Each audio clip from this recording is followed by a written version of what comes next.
Hello, my love, and welcome to this hour-long masterclass in preventing burnout in your teams and in yourself. There is a reason this masterclass focuses on preventing burnout in your teams. Much of the research I've read, and certainly my own experience in coaching executive women in leadership, indicates we very often put the well-being of those people that we care about, including those in our teams, ahead of our own well-being. I am going to take a little bet with myself that you will have found it easier to make time for this masterclass, knowing it's going to give you strategies that will help you better support people you care about, than if it was a masterclass specifically to help you support yourself better. The reality is all the information in this masterclass is just as applicable for you yourself as it is for your teams. And I'm going to be swapping my language around a little so you can see how the strategies and insights apply to you too. Over the course of this hour, we will cover what burnout is, what it looks and sounds and feels like. There are broadly 3 stages of burnout. First-degree burn, where you experience the onset of stress and its associated patterns. Second-degree burn, where you move into chronic stress. And third-degree or full-blown burnout. And it's important to be able to identify which stage you're observing, because the strategies for effectively dealing with each stage are quite different. I have a customized diagnostic tool I can make available for you so you can tell with a pretty high degree of certainty whether burnout is something that you need to be worried about. And there's more about that diagnostic tool towards the end of the masterclass, along with how you can access it. We will dive into the causes of burnout, and there are workplace contributors and personal temperament contributors, as well as the costs of burnout. And these are also divided between workplace costs and personal costs. And we'll also explore some of the action steps available to you right now for whatever stage of burnout you're observing. So you can stop burnout in its tracks or prevent it getting worse, or if necessary, put an effective recovery plan in place to help you or your burnt-out team members get their lives and their selves back. Now, what are my credentials for sharing this with you? I am Karyn Brinkley, burnout survivor and now an authority with lived experience in all 3 stages of burnout, as well as what it takes to prevent burnout from occurring and what recovery really looks like. And spoiler alert, on the other side of recovery, life is beautiful, free, purposeful, joyful, connected. But I'm not going to lie to you. If you are in third-degree burn or full-blown burnout, it is not fast or easy to recover. And that's why it's so important to me to offer you this support before you or your colleagues get to third-stage burnout. Because I am much more than a burnout survivor and burnout authority.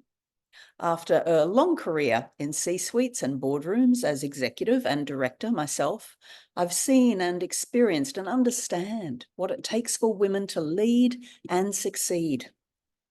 I am now a powerful and compassionate coach for executive women with purpose and commitment who sense there are opportunities for more, for better, for bigger, if only they had the bandwidth and energy to see them.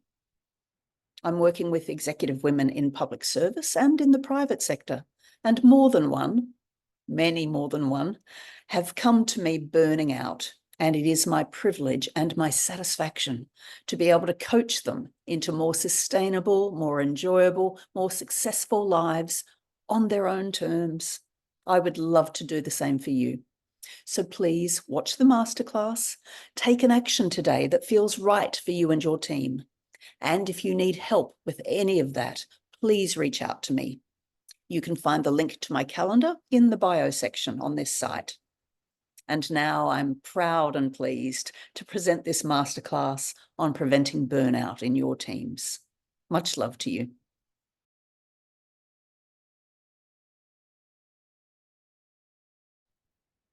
Almost 3 years to the day from today, I was saying goodbye to the team I had loved and cared for and celebrated and sweated with and cheered and cried with for almost 10 years.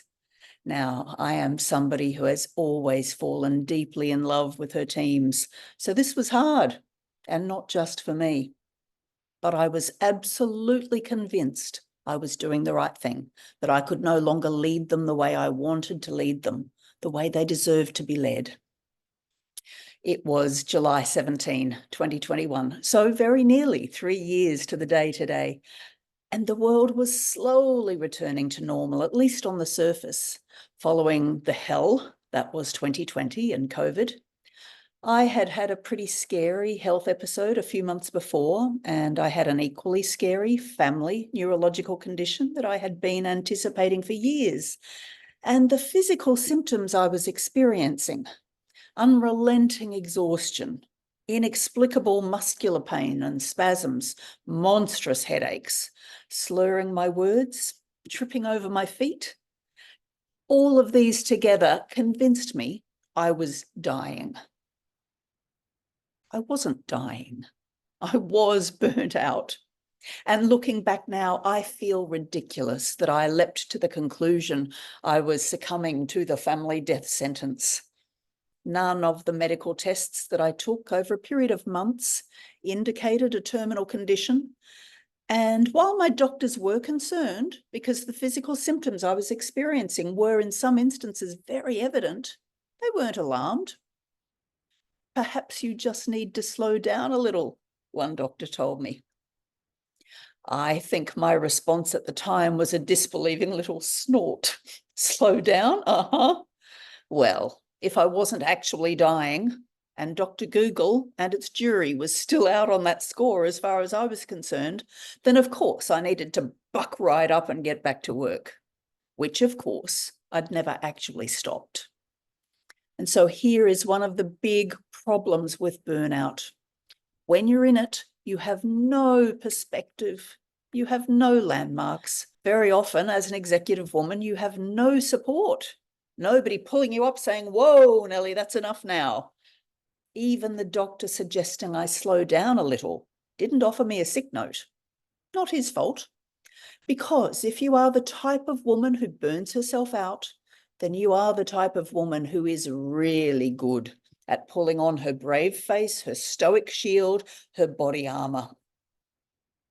If you're the type of woman who has burned herself out, you are the type of woman who pushes on through the exhaustion, through the fog, through the insomnia, through the anxiety, through the hopelessness, because by God, you are not going to let anybody down just because you feel like shit.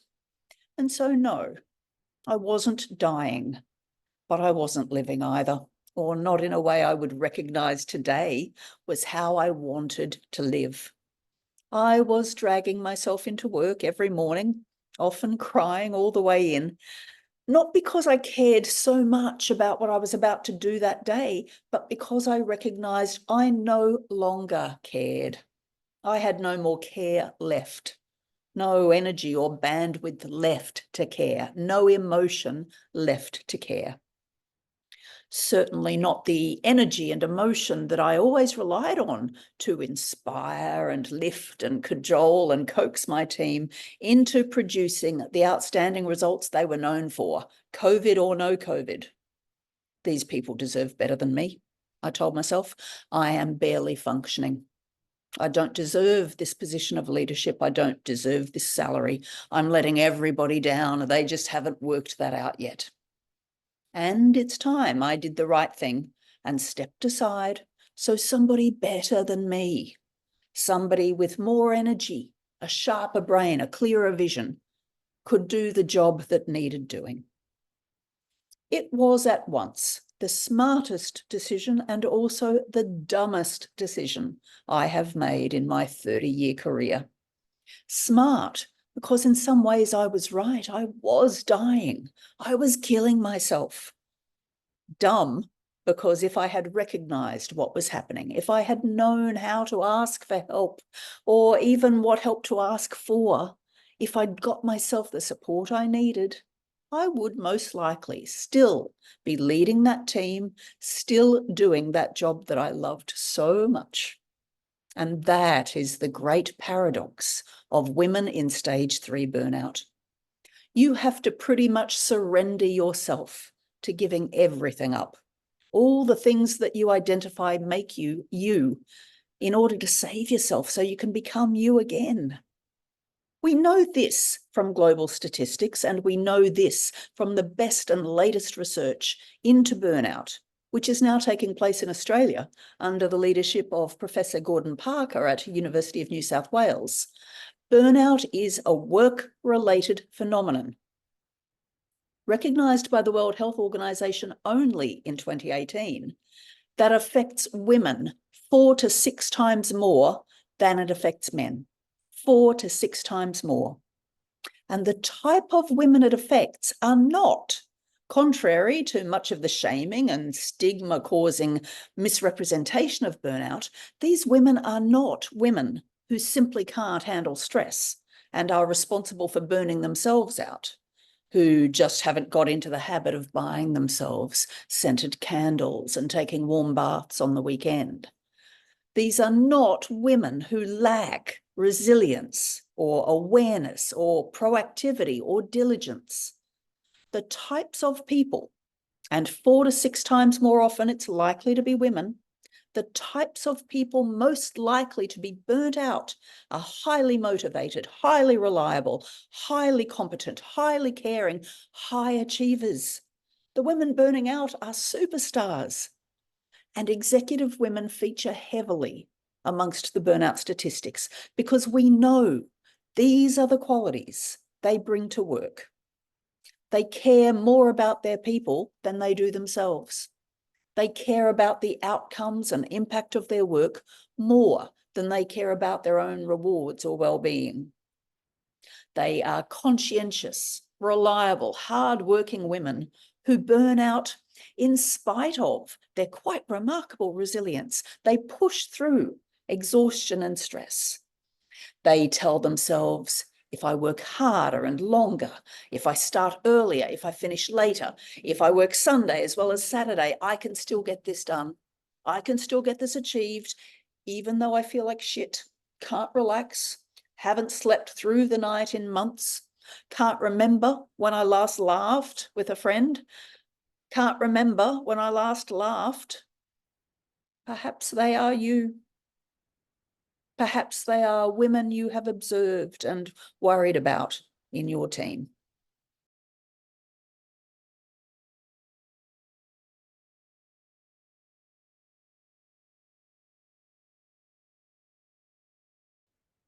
Because here is something I know to be true.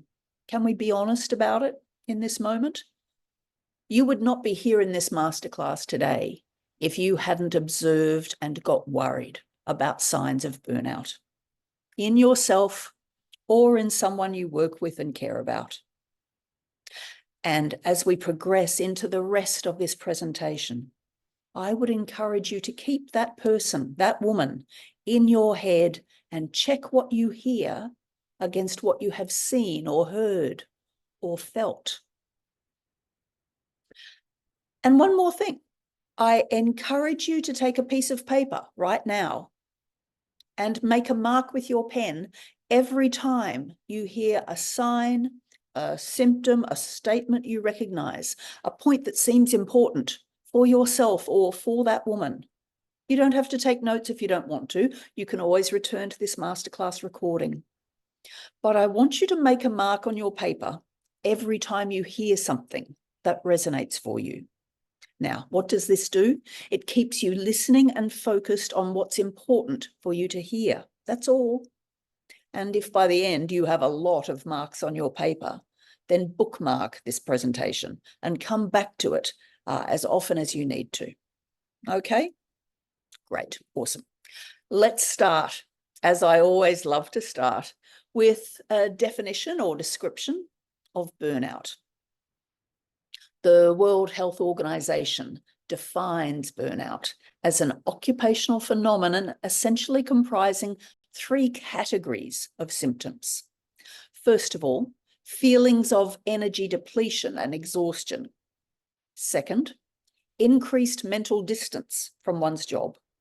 And third, decreased professional efficiency. Now, the World Health Organization definition was based on a model from Christina Maslach's work in the 1980s that has now been expanded by Professor Parker and other researchers beyond these 3 symptoms to incorporate a fuller, deeper description of burnout. We don't have time to cover all 12 of these in the masterclass, so I have a downloadable document you can contact me for via the link in my bio that describes all of these 12 symptoms. Professor Parker now describes burnout as a constellation of these dozen main symptoms. It's not just exhaustion. It's not just distance. It's not just too much on your to-do list. And depending which degree of burnout a woman is in, and there are 3 degrees, first, second, and third, you will see some or all of these symptoms to varying degrees. Me, I had the lot. I was in full-blown burnout. I was exhausted, anxious, cynical, disengaged, feeling hopeless and helpless, self-doubting, irritable, impatient, frustrated, resentful, getting 3 or 4 hours of interrupted sleep on weeknights, and then sleeping through my weekends, apart from the frantic hours I spent trying to catch up on the work I hadn't got done, the piles of emails, the red task list in my Outlook that never seemed to change in length or in redness. The job I had loved with a passion, I now dreaded. I beat myself up for not being as sharp as I used to be, for being indecisive, which I had never been, for making mistakes, for procrastinating. I went out of my way to avoid other people. Working from home was a godsend because I found it much easier to preserve the bright, enthusiastic mask behind a screen than in person. I told myself I didn't have time for my friends. I was too busy. I had too much to do. I had too much pressure in the job. I showed up the bare minimum I could get away with my son. And I was lucky because he was an adult with his own life, but still I missed many moments with him. I was surrounded by people, my team, my peers, my clients, my suppliers, and yet absolutely isolated. And I told myself that was what I needed. Now, the physical symptoms that I had attributed to my family neurological condition were examples of extreme burnout, my body packing it in because I would not allow it to stop.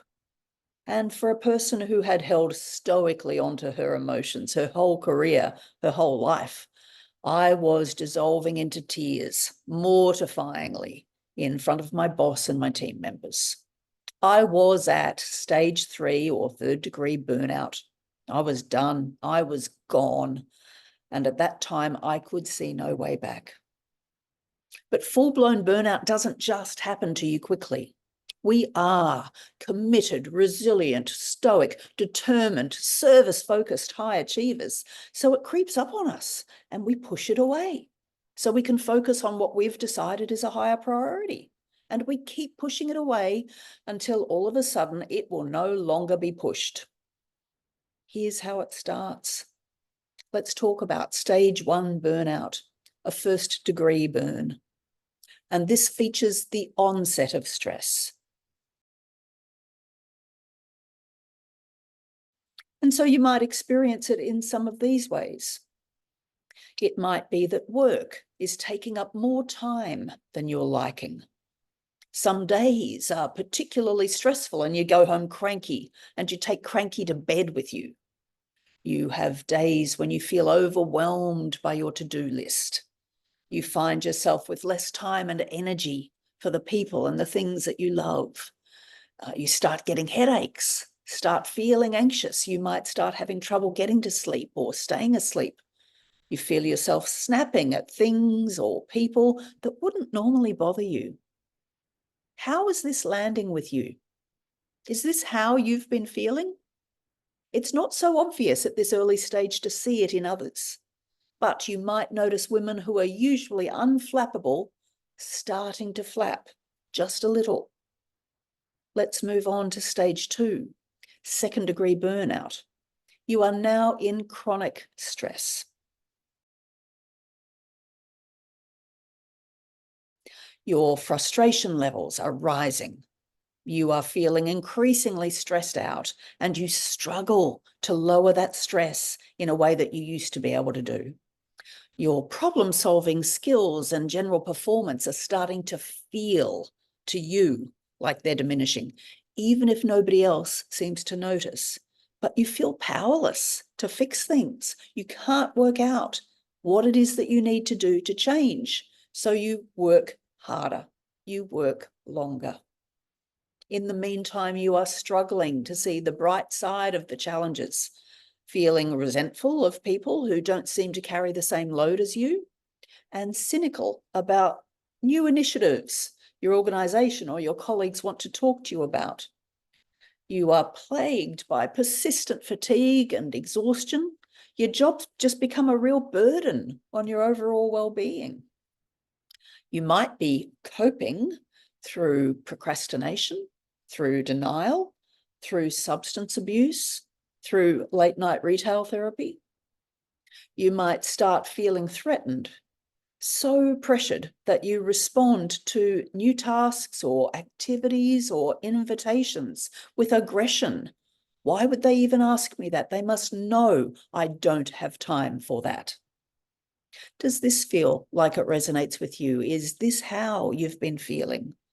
Or are you noticing it in somebody else who seems forever tired and preoccupied, cranky and snappish? You might have encouraged them to take some time off and been rejected. You might have insisted they take some time off, and they don't seem any better when they return. Chances are they are in second-degree burn and heading into full-blown burnout. That's stage 3, third-degree burn. I have described my own experience of this. You are broken. You have nothing left to give, literally nothing, and you can't summon enough energy to even care. You know this is not you, but you don't know who you is anymore, and you can't seem to find your way back to her. I promise you, you do not want to live here in stage 3. You don't want your high-achieving, capable, committed team members getting to here. So, how do we prevent it? Let's look at the causes. And again, this is the most up-to-date information that research is providing us. And it tells us that there are 2 sets of factors that combine to create the conditions for burnout. The first of these are workplace factors, and there are 5 of these. The first is unmanageable workloads. Do more with less needs to be banned from managerial language. There is a hard limit to how much work can be pushed onto people, how many tasks added to already full lists with none removed to make way for the new. Add into this immense deadline pressure, and I see this in both public sector and private sector clients, immense deadline pressure. Add in no time for rest and recovery, no escape from work thoughts, being always on and being always on call, having no time for creativity, for professional growth and development. And I want to leave a side note for leaders in this masterclass. If you have a fabulous, high-achieving woman in your team who is, from any reasonable perspective, overloaded, please do not offer her professional development. I know that seems counterintuitive. I know that often professional development is how we reward high achievement. But it might not be the reward you think it is, and it might not be what she needs in this time. If you offer it and sense any degree of resistance to it, do not assume she's just being self-effacing. This is your cue to dig deeper, to see why your superstar is not excited in developing any further. It's a great flag to be watching. We're still in the unmanageable workloads factor, And I want to add in lack of acknowledgement, communication, or support from managers about this unmanageable load. Nobody talks about it. Nobody knows how to fix it. Nobody pushes back and calls it out for what it is: unreasonable and unmanageable. In combination, these unmanageable workload factors chip away at high achievers' sense of their worth and their impact. This is endemic in organisations lacking clear strategic direction and clear priorities. It is the #1 most common factor in burnout and one of the most easily fixed, but it takes executive leadership to acknowledge it and do something about it, which takes courage and trust. And aren't these two qualities essential to effective leadership? Okay, let's move on to #2 of the workplace contributors to burnout, and that is unfair treatment. Unfair work allocation, unfair work reward, unfair differences in deadlines and resources, in access to opportunities and support.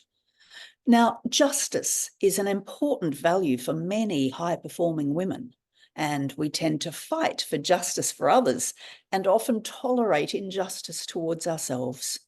We tell ourselves it doesn't matter that we have more work than others at our level, or that others are taking credit for our work.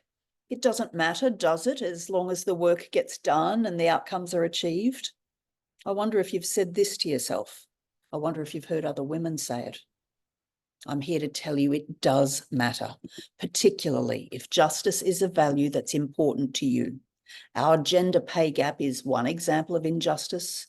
Merit-based promotion without appropriate regard for context is another.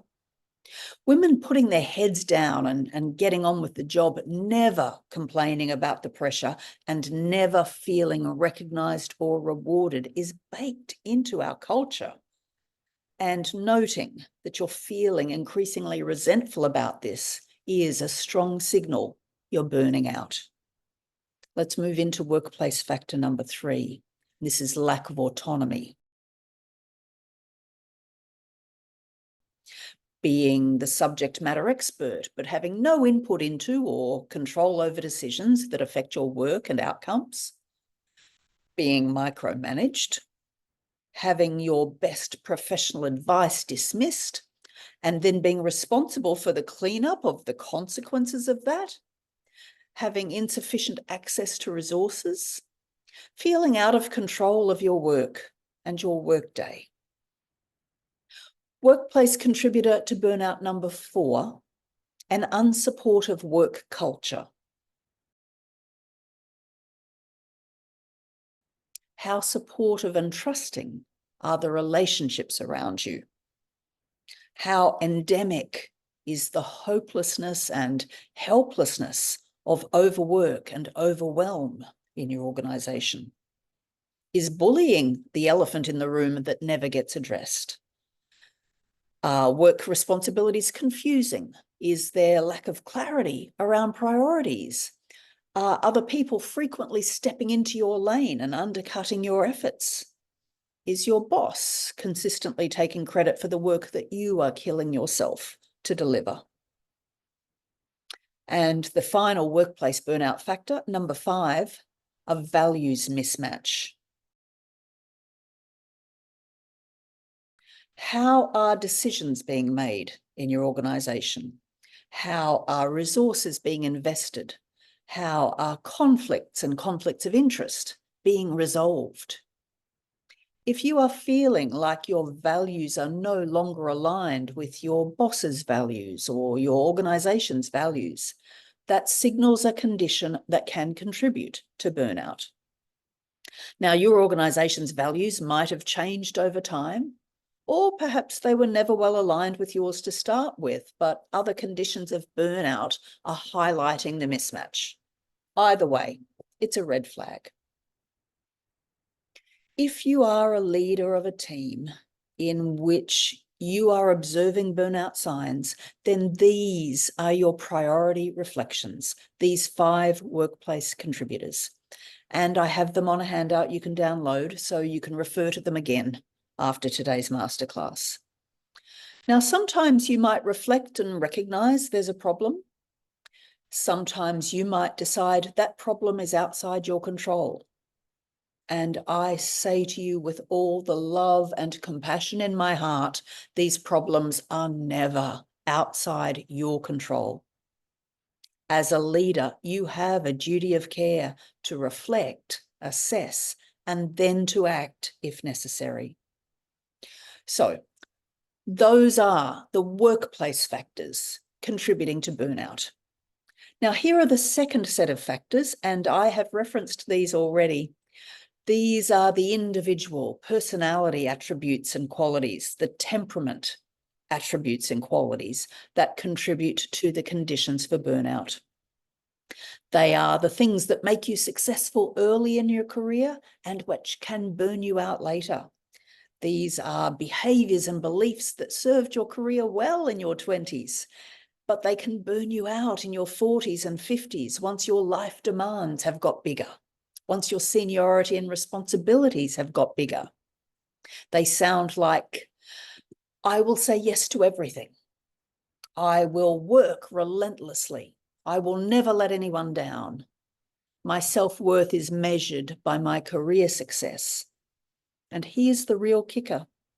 Overtly or not, consciously or not, these personality attributes and qualities are exactly what organizations recruit for when they are hiring their leaders. And the more executive responsibility your role carries, the more that you will have adopted, practiced, and demonstrated these qualities in your career.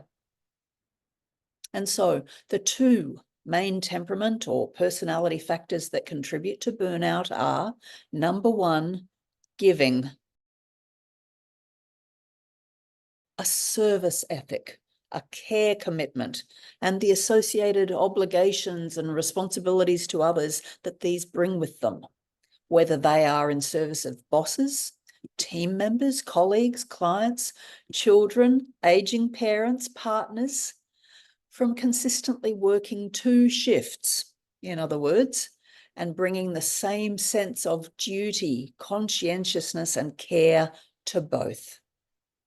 Now, the research indicates that the burnout contribution at home doesn't come from tasks like stacking the dishwasher, but from the mountain of household and family manager responsibilities typically taken on by or left to women and their poor, overworked, depleted executive function.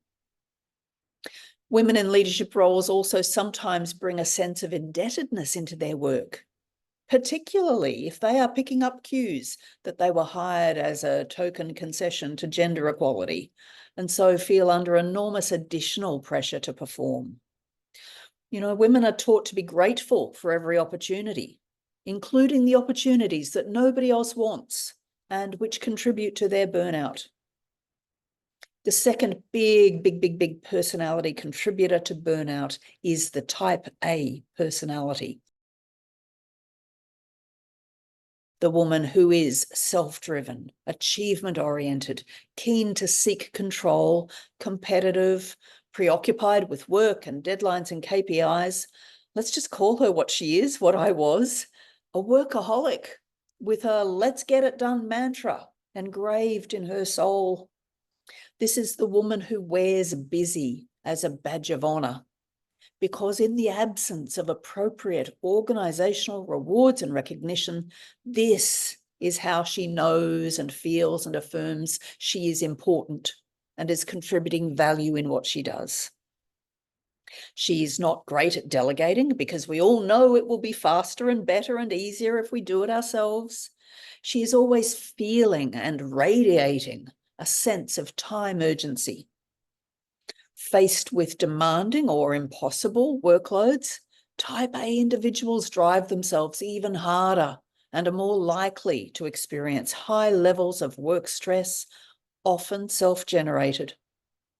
In other words, they expect much more of themselves than is reasonable, and they have probably had high expectations of themselves throughout their careers, higher than anybody else expects of them. And if you are an employer with a high-achieving, self-motivated star who seems to thrive on high expectations, what do? You very gratefully load them up with more because they give you every impression of being A, hungry for it, and B, absolutely dependable in delivering on it, until one day they're suddenly not. Does this sound like anyone you know?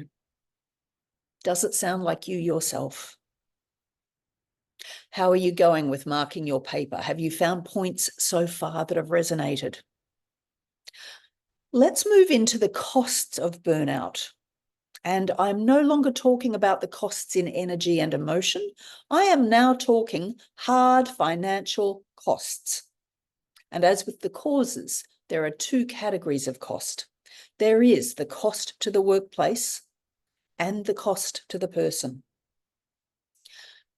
Take a moment right here, right now, to think of the women in your team who are your most reliable, committed, competent performers. Honestly, how do you think they're doing? Honestly, what would it cost you to lose them? What's the cost of them losing their focus and their productivity over time? What's the cost of supporting them? Because God knows you don't want to lose them. What's the cost of replacing them if you do lose them? Shall we try and put some real numbers on losing one of these women?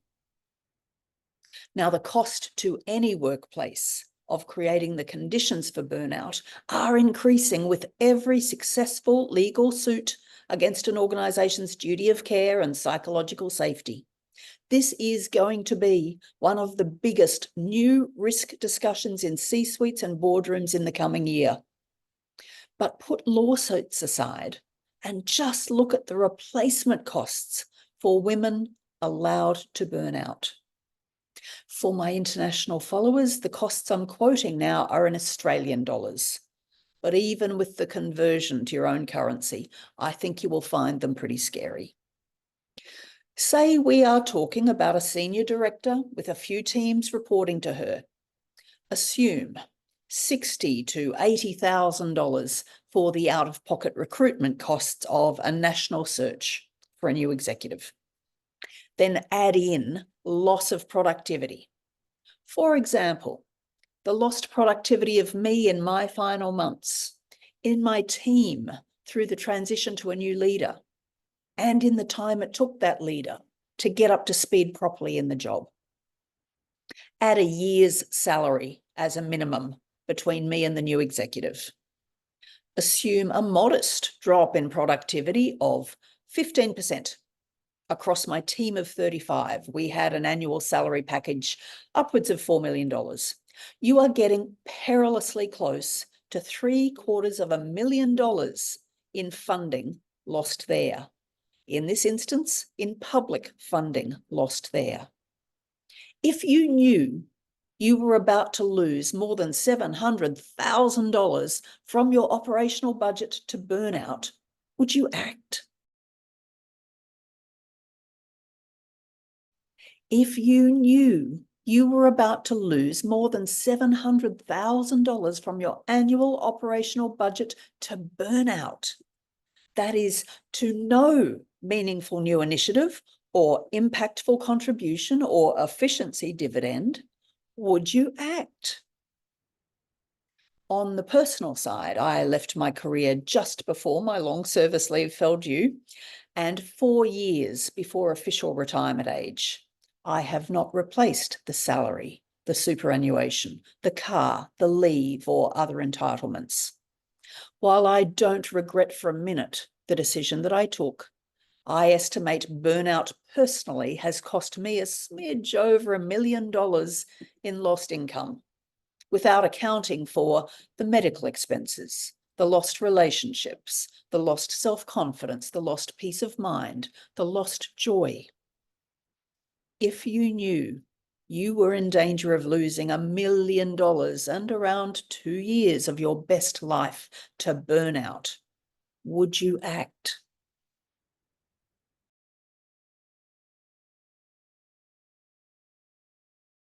These are serious questions because the figures, the costs, the risks I've spoken about today are not exaggerated.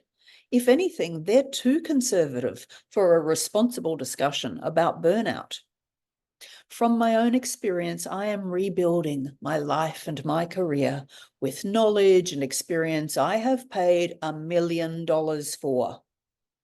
It was nearly 2 years to the day after I told my team I was leaving them that I woke up one morning feeling like I knew how I was, where I was, when I woke up feeling like I knew who I was. And over the past year or so, I have been coaching woman after woman after woman, and there is not one woman who hasn't shown up to me with symptoms of burning out, whether she'd realized that or not before she came to me.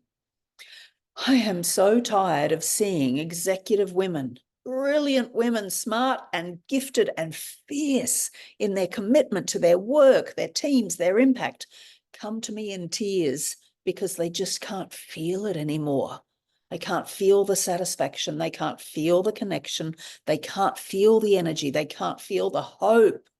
All they feel is fear. They're coming to me when they are so close to a 3rd-degree burn.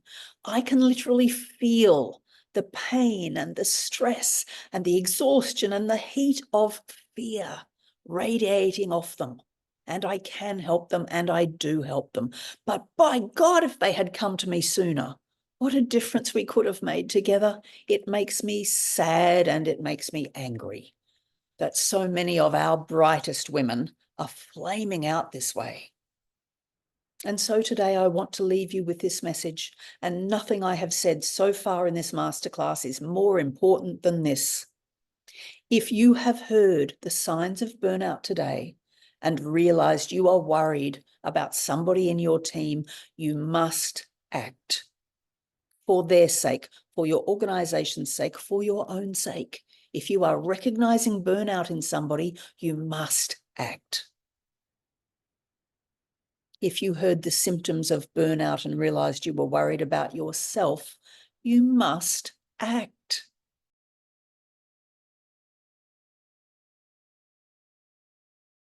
Burnout is contagious. Burnout in leadership is most contagious of all.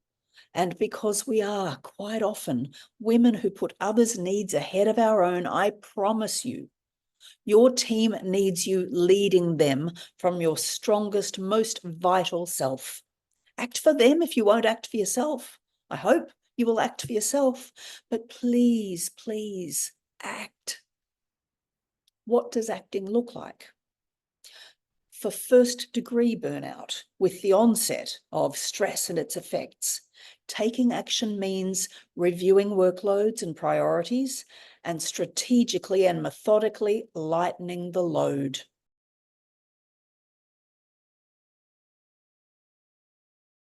It will more than likely require a brave, calm, firm discussion with your boss about priorities. For 2nd-degree burnout with chronic stress causing havoc to your physical, mental, and emotional health, it means a substantial break away from work to rest. Not a long weekend, not a week, as long as you can possibly take uninterrupted by work. But a break on its own is not sufficient.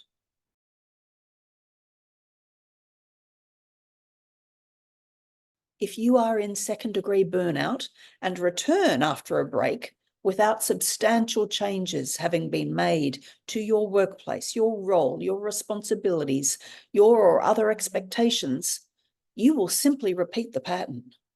Getting yourself well and then getting yourself back to work from 2nd-degree burnout requires real change.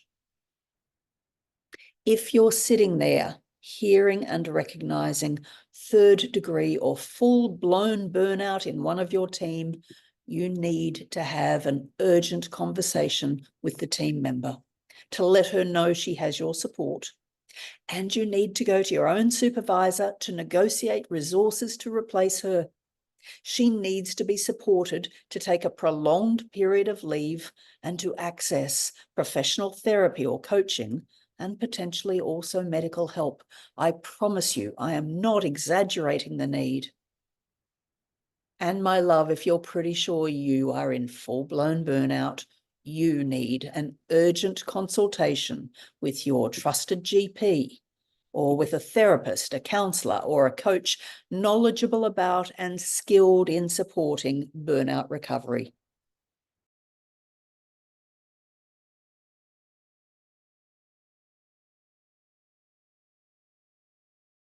If you are in third-degree burnout, you cannot recover easily or quickly on your own.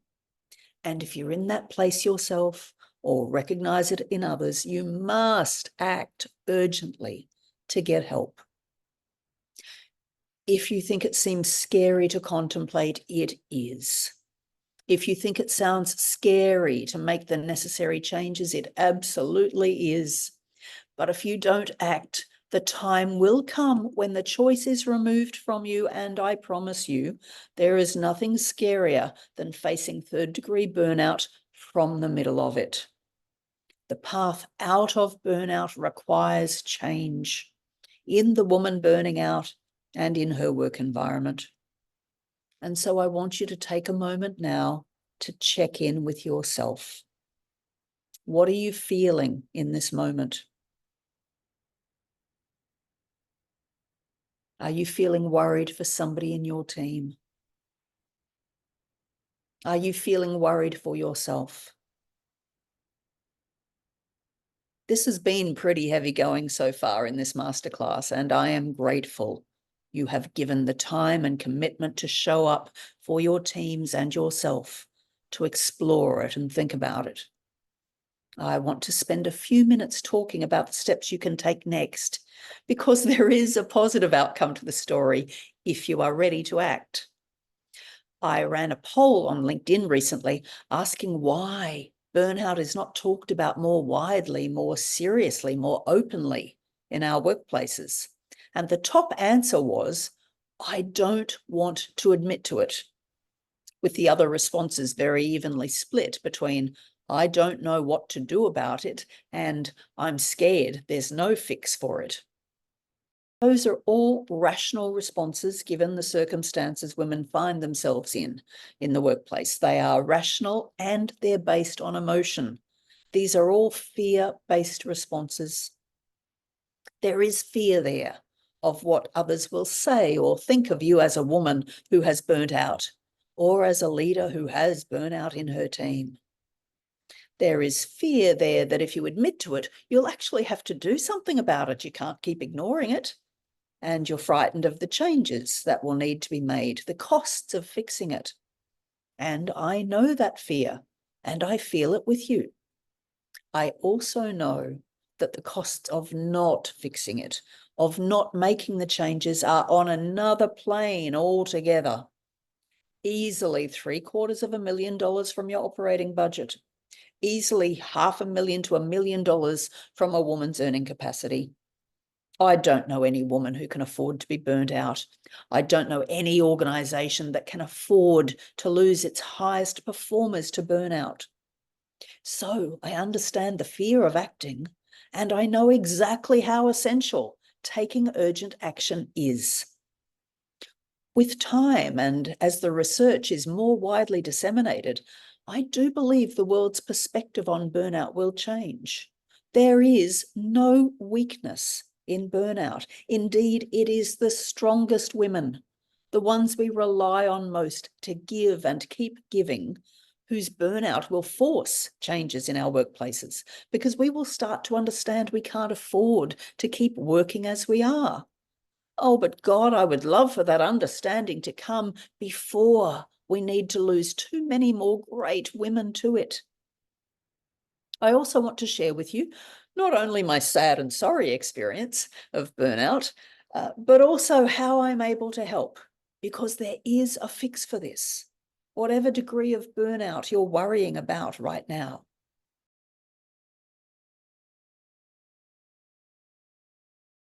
Determining just how much of a problem you might have is the first step. I have developed a burnout barometer that's based on the most up-to-date research, as well as my own lived experience as a burnout survivor and burnout authority, that will let you know with a pretty high degree of confidence whether you have reason to be worried. It can identify for you personally or for your team based on your observations what degree of burnout you might be dealing with. And I have effective strategies I can guide you with for each degree of burnout. So the next action is to book a call with me today.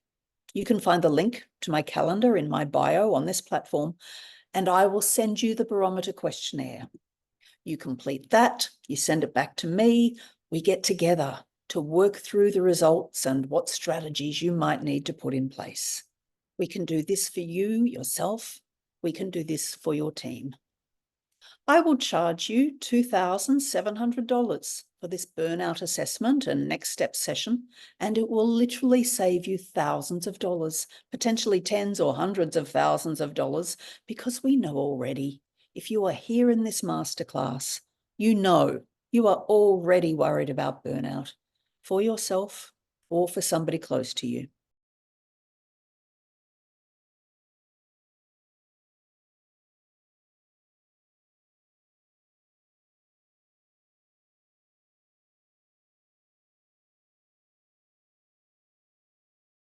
Depending on where you're at on the burnout continuum, those 90 minutes could also save your career and reputation.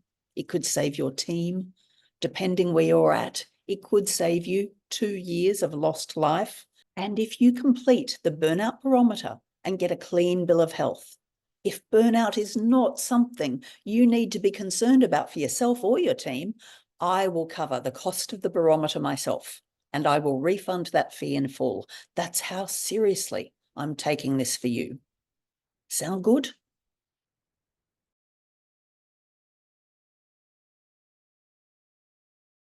So if any of this presentation today has concerned you, if you are worried about burnout for yourself or for somebody you're working with, if you have paper in front of you full of little pen marks that tell you you heard things today you recognized in yourself or somebody in your team, then drop into my calendar via the link in my bio and let's get a call booked in today so we can assess just what you're facing and can come up with a plan of action that's manageable and effective. Please don't decide you want to think about this some more before taking action. This is really important. I don't mind at all if you have watched this masterclass and decided you don't want to work with me. It is vital at this stage that you feel real rapport with whoever you're going to ask for help, because you need somebody in your corner who understands and relates to you and whom you can understand and relate to. That might not be me, and if it's not, I have no issue with that at all. But please decide in this moment what your next step is going to be and take some action towards that next step as soon as you finish this masterclass. Because if you don't, you'll get back to your day, back to your work, back to your worries, you'll get swamped again and lose more important time. What's your next step going to be? And what action will you take towards it right now? And if I'm somebody you believe can help you because of my own experience and how I've presented this information for you here, then drop into my calendar and book a slot today so we can move quickly to get you and your team the support you need.